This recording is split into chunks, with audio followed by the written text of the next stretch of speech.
This is the 4C template, a template that you can use when you are developing and creating POSM. So again, the 4Cs consist of cut through, consistent, clear, and connect.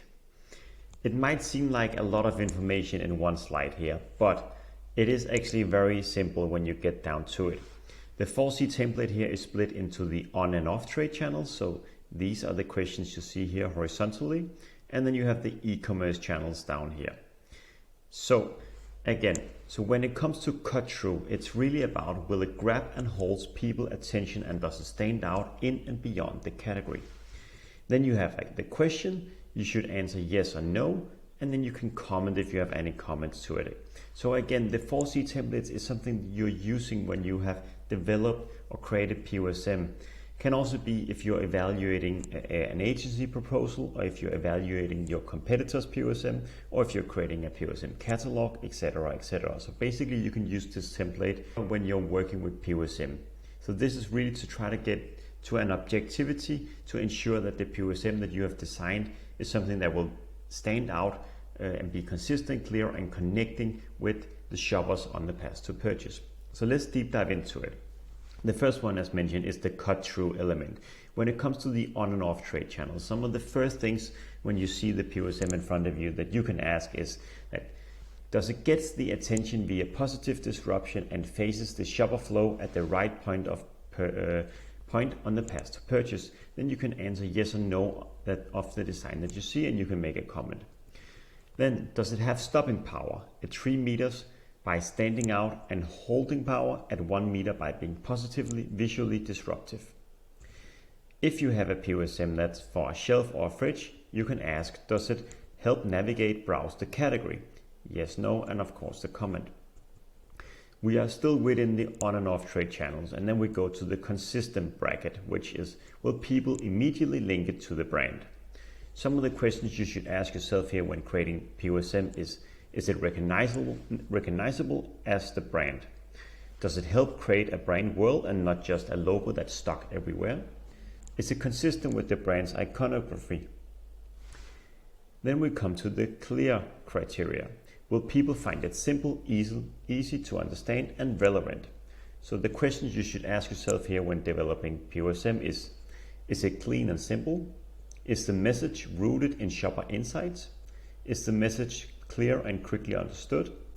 And does it deliver on the needs and priority of the consumer, shopper, and customers?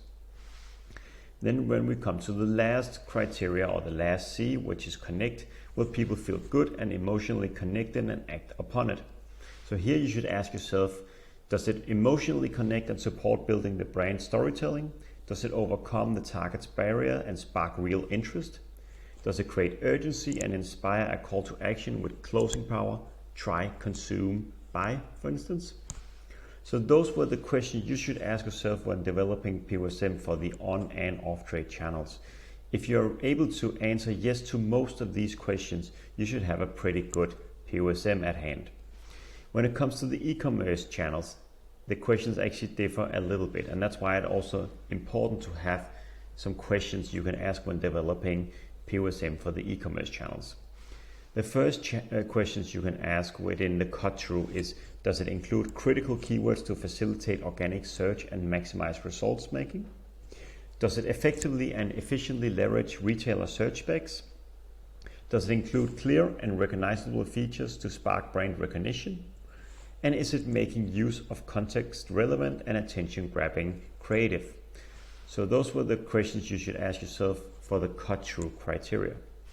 Then when we move towards consistency, and still within the e-commerce channels, you should ask yourself the questions, is the imagery complete beyond the hero product main image? Does it clearly describe the brand's characteristics beyond product information bullets?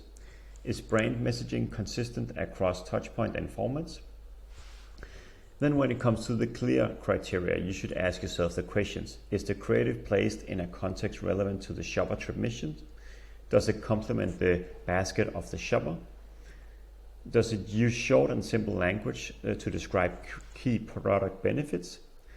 Is the communication above the fold helping to drive interest? And after scrolling down, more specific and tailored to shoppers' needs. And then when it comes to the last C, which is the connecting C, still within the e-commerce channels, again, when developing POSM, you should ask the questions: is there enhanced context that emotionally connects and brings the brand creative ideas to life? Does it include ratings and reviews where relevant? And does it deliver a clear call to action? So again, this is the template, the 4C template, when you are developing POSM or just evaluating any kind of POSM that has been created. This will ensure the objectivity when you have developed some POSM, because you are able to answer yes to these different kind of questions, or maybe even you answer no, and that will mean that the POSM that you have created maybe should not be implemented. But this is a great template that you can use, or maybe just have the questions in mind when developing POSM, because it will ensure that the POSM is something that will have a real impact out there. Plus it will be consistent and clear with the brand, and therefore also creating a whole brand well. So this was the 4C template. Use it when you're developing POSM, because that will ensure that your POSM will have a real impact out there in the real world.